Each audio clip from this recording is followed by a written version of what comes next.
আলাইকুম। বাংলা সংবাদে সবাইকে স্বাগত জানাচ্ছি। আমি নাইম ফাথু মুবিন। সংবাদ শিরোনাম। বাংলাদেশের সর্বশেষ গুরুত্বপূর্ণ আপডেট সংবাদে আপনাকে স্বাগত। শুরুতেই সংবাদ শিরোনাম, পরে বিস্তারিত। শুরুতেই জানিয়ে দিব, আওয়ামী লীগ সরকার পতনের 1 মাস যে বার্তা দিলেন প্রধান উপদেষ্টা ডক্টর মোহাম্মদ ইউনূস। এরপর জানিয়ে দিব, গণভবনকে জাদুঘর করা হবে।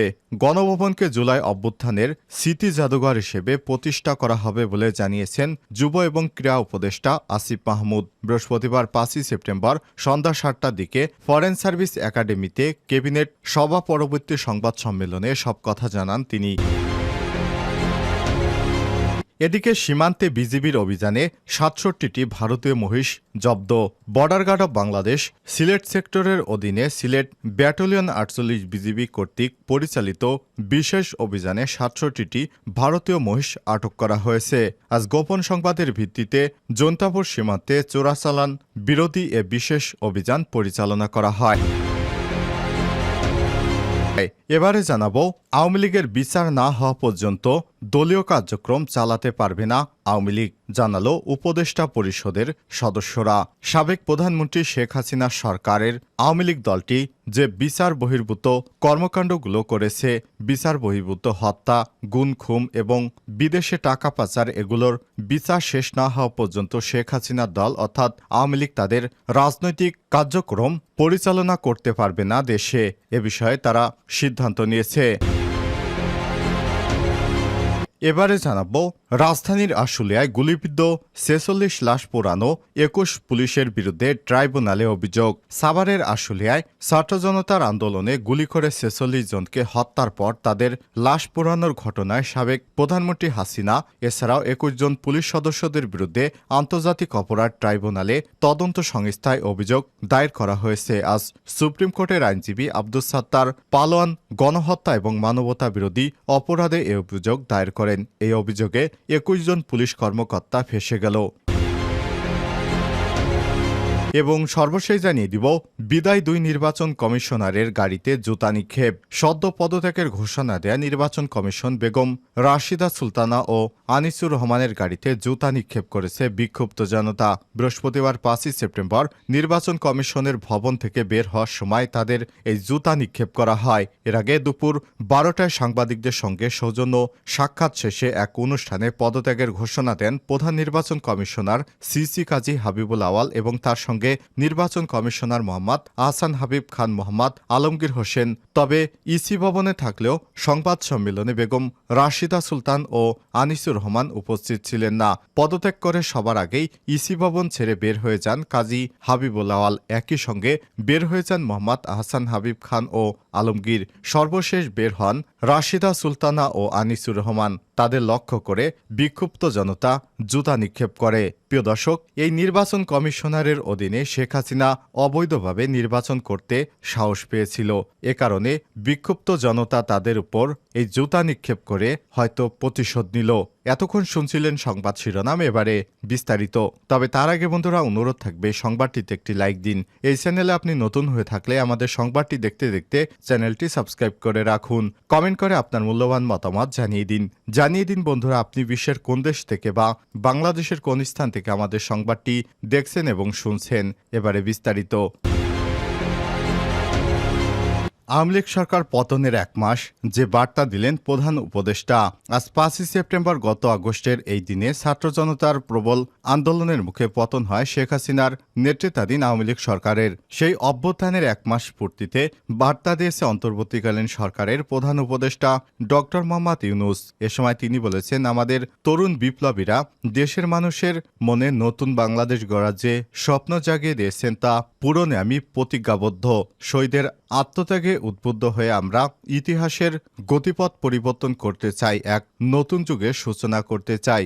গত 5 আগস্ট শেখ হাসিনা সরকারের পতনের পর 8 আগস্ট নোবেল বিজয়ী অর্থনীতিবিদ ডক্টর মোহাম্মদ ইউনূসের নেতৃত্বে দায়িত্ব নেয় অন্তর্বর্তীকালীন সরকার। প্রধান উপদেষ্টা বলেন, আমরা সবাই প্রতিজ্ঞা নিলাম শহীদদের রক্ত এবং আহত ভাই বোনদের আত্মত্যাগকে জাতি হিসেবে আমরা কিছুতেই ব্যর্থ হতে দেব না। এই সুযোগ তারা আমাদের জন্য তৈরি করে দিয়েছে, সে সুযোগকে আমরা কখনোই হাতছাড়া হতে দেব না।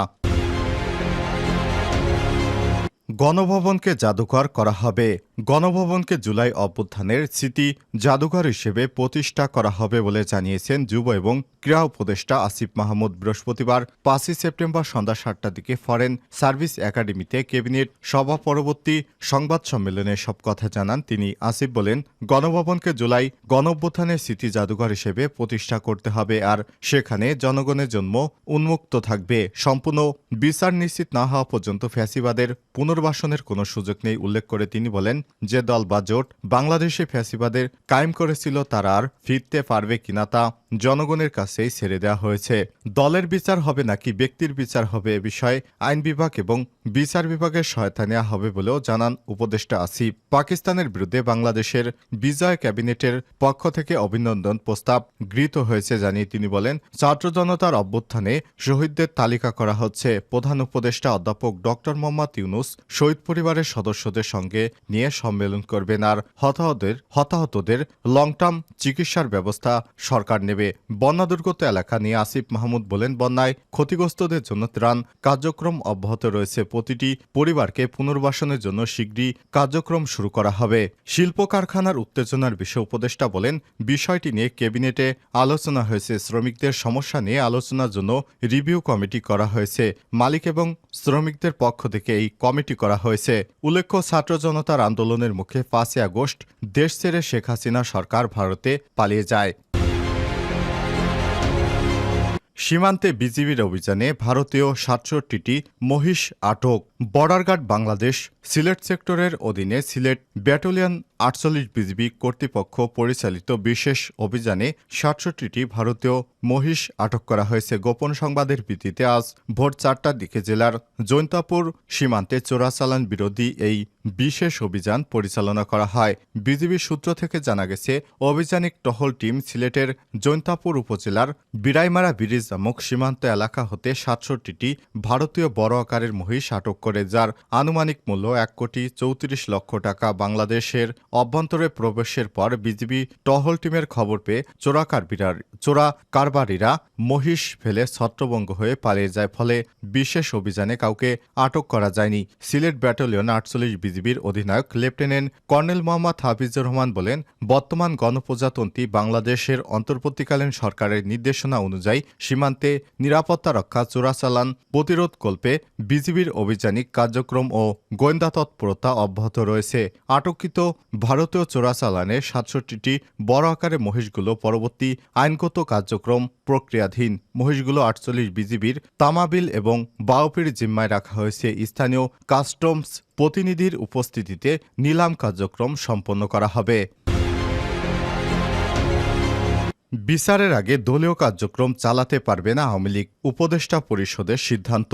বিচার শেষ না হওয়া পর্যন্ত ফ্যাসিবাদী দল কোনো কার্যক্রম চালানোর সুযোগ পাবে না। বৃহস্পতিবার 5ই সেপ্টেম্বর অন্তর্বর্তীকালীন সরকারের প্রধান উপদেষ্টা ডক্টর মোহাম্মদ ইউনুসের নেতৃত্বে উপদেষ্টা পরিষদের বৈঠকে এই সিদ্ধান্ত নেওয়া হয়েছে। এছাড়াও ক্ষমতাচ্যুত সাবেক প্রধানমন্ত্রী শেখ হাসিনার বাসভবন গণভবনকে জুলাই অভ্যুত্থানের স্মৃতি জাদুঘর করার সিদ্ধান্ত নেওয়া হয়েছে। উপদেষ্টা পরিষদের বৈঠক শেষে সন্ধ্যায় রাজধানীর ফরেন সার্ভিস একাডেমিতে এক সংবাদ সম্মেলনে এসব তথ্য জানান যুব এবং ক্রীড়া উপদেষ্টা আসিফ মাহমুদ।